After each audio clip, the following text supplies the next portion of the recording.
You found it. Your home for the best content on your favorite team, the Fighting Tigers of LSU. Do us a favor, subscribe to the channel, leave your comments below, and be sure to smash that like button.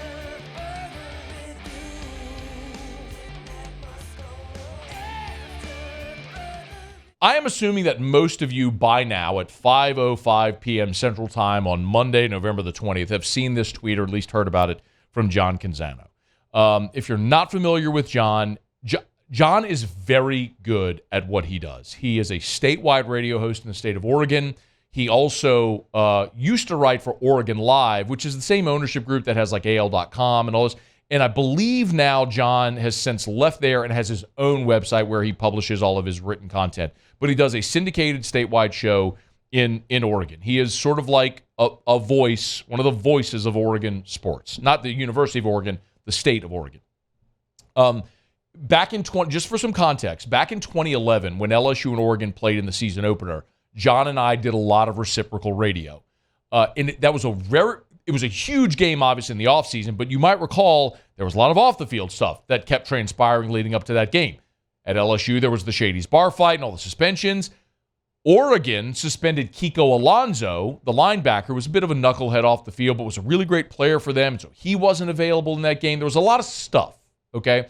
So John and I ended up going on each other's show. He's on 3 to 6 Pacific. I'm on 3 to 6 Central. So, like, he'd come on in my last hour, and I'd go on, like, in his first hour, however it worked out. I don't really remember. But anyway, time zones. Anyway, or maybe he'd come on in my first hour, and I'd go on in his last hour, whatever. So I like John. John's very good at what he does. I respect him a lot. He is a very respected name and voice in the Pacific Northwest. So just for some context, that it's not like some Yahoo with a blog who tweeted this. But the reason that this is even more important is that John Canzano is a Heisman voter. And that's why I have a gigantic problem with this. So on Sunday, as all of the Jaden talk continues to go, and you see the odds are shifting in Jaden's favor, like all the betting odds now, John Canzano tweets, "Stop with the Jayden Daniels Heisman hype. He'd hold a clipboard at both Oregon and Washington." Okay.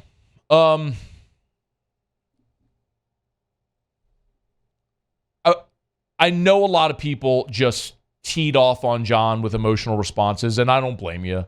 That's what I would expect a fan to do when someone from another media outlet takes a shot at your guy. And I don't blame you. That tweet, by the way, John's tweet, has 2.9 million impressions. Needless to say, it went viral, and everybody, that's why I'm assuming most of you have seen it or heard someone say it. Most of the time, I'm not going to spend a lot of time on what somebody tweeted, unless if it's someone reputable and what they tweeted matter. And the reason that this matters is that John has a Heisman vote. And it's a great opportunity to talk about a few things as it relates to the Heisman. So I replied to John. I quote tweeted John with what I thought was a thoughtful response. My response alone has been seen 319,000 times on Twitter. So I tweeted a few things. Number one, John is very good at what he does. And I just went into greater detail about that with you here. Number two, Penix and Nix are great players, having terrific seasons and worthy of Heisman consideration. I firmly believe that. Bo Nix and Michael Penix are both pushing the top of all the major statistical categories. Both teams are in the top 5 and are going to most likely play for the conference championship next week. In any given year, these are quintessential Heisman candidates. Quarterback, great statistics, team leaders, veteran players on great teams pushing for the playoff. They are worthy of consideration, and it's a close race, and they're going to get votes, and rightfully should get votes. You have a very clear-cut top 3 in the Heisman race this year.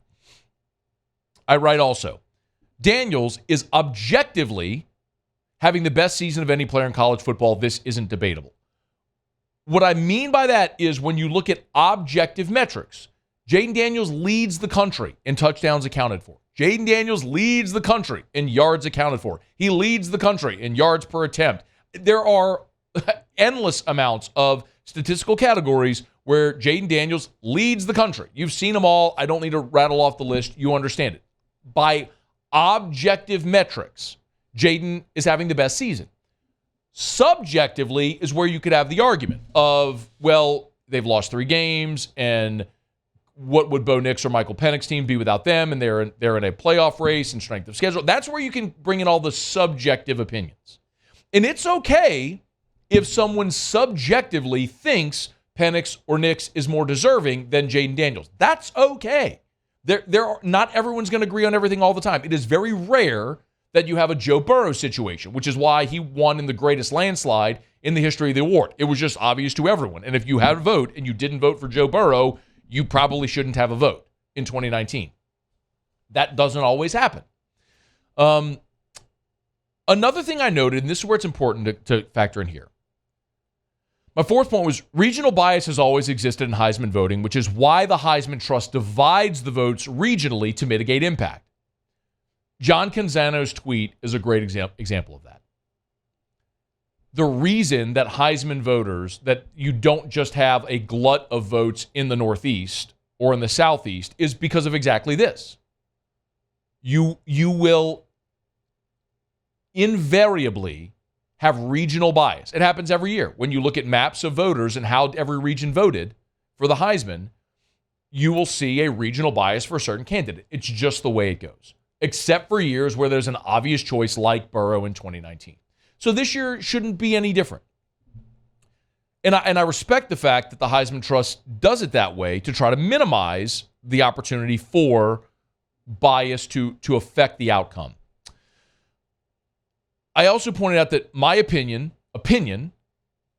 is media who cover one school should not vote on the Heisman because of this bias. People cover the sport as a whole should decide. That's my opinion.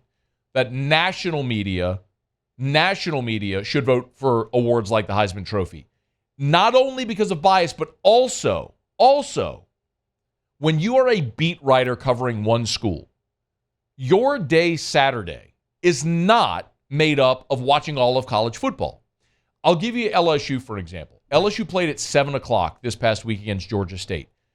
The LSU media that goes to the game and is responsible for covering LSU on that game day, you're probably at the stadium at 5 o'clock for a 7 o'clock kickoff. At least at 5 o'clock, possibly earlier. So if you're there, think about the time you left your house, had to park and walk. I mean, this could be at least another hour, maybe longer. Hypothetically, say you leave your house at 4, you're at Tiger Stadium at 5, kickoff's at 7. By the time you do post-game and all your other obligations, it's after midnight. All you got to see was the 11 a.m. window. You didn't get to watch a day of college football. You spent your day primarily watching one game. How could you possibly have a great grasp of college football as a whole and what went on that day if you're spending your entire day covering one team? Which is why I think the national media that cover the sport as a whole, that maybe don't go as deep in their knowledge in one school, but have a working knowledge of every school, they're much more equipped to vote for this than someone who has deep knowledge of one team or of one conference. So that's just my opinion. I also pointed out it is possible to praise Bo Nix and Michael Penix without minimizing Jayden Daniels. Minimizing Daniels would suggest you haven't seen him play, which, as a voter, harms credibility. And I think that's a fact here with John. In saying that Daniels would hold a clipboard at Oregon and Washington, and insulting Jayden Daniels suggests you haven't seen him play, because he has been absolutely otherworldly this year. Maybe part of that is John remembered watching Daniels in that struggling Arizona State team in the COVID year in 2021 and hasn't seen him now. Similarly, I'm sure there are people here who remember Bad Bo when Bo Nix was at Auburn and haven't watched the phenomenal college football player he has developed into this year at Oregon because you're not watching him as much. So you can praise Nix and Penix without criticizing Daniels. Criticizing Daniels makes you look silly. And unfortunately for John, I think that happens here. The other thing is to suggest that Daniels would be holding a clipboard at Oregon or Washington. Wouldn't the opposite also be true in Baton Rouge? Like if Bo Nix came to Baton Rouge or Michael Penix, they're not unseating Jayden Daniels. They're all three great players having great seasons at their respective schools. in their respective offenses. So none of them at a different school would unseat the person who's there. That's why they're Heisman candidates right now. And also noted that Jayden Daniels is now the betting favorite to win the award, which he is. On Sunday, Jayden Daniels overtook Bo Nix as the betting favorite on DraftKings and FanDuel and Action Network and Caesars. Like, Jayden Daniels is now the betting favorite to win the award. So my hope is that this isn't really a hope. This is something I'm certain of. There's going to be regional bias in the Heisman vote. There always is, for the reasons we said. It's why the Heisman Trust distributes the votes regionally to even it all out. But the fact that there has been this groundswell of support for Jaden after playing Georgia State. Jayden Daniels played Georgia State and was so spectacular, he overtook Bo Nix on a day where Nix threw for 400 yards and 6 touchdowns. Bo Nix was 400 yards and 6 touchdowns, and Jaden overtook him after that performance, which speaks to how amazing Jayden Daniels has been. Listen, if you're John Canzano and you're going to vote for Nix or Penix, that's fine. But you can do that without discrediting Jaden. And doing that as a Heisman voter only further discredits him and the voting process, unfortunately.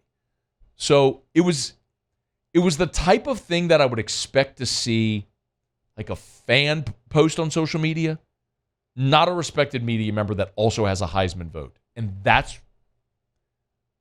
honestly, that's cringeworthy. So I was disappointed that John did that. I was very disappointed to see it from someone that I do respect professionally and think does an awesome job. But listen, you do this job long enough, we're all going to have moments that aren't our finest. And I think this is one of his, unfortunately, ugly ones. Hey, thanks so much for watching. Please leave your comments. I love to interact. And be sure to hit the red subscribe button below.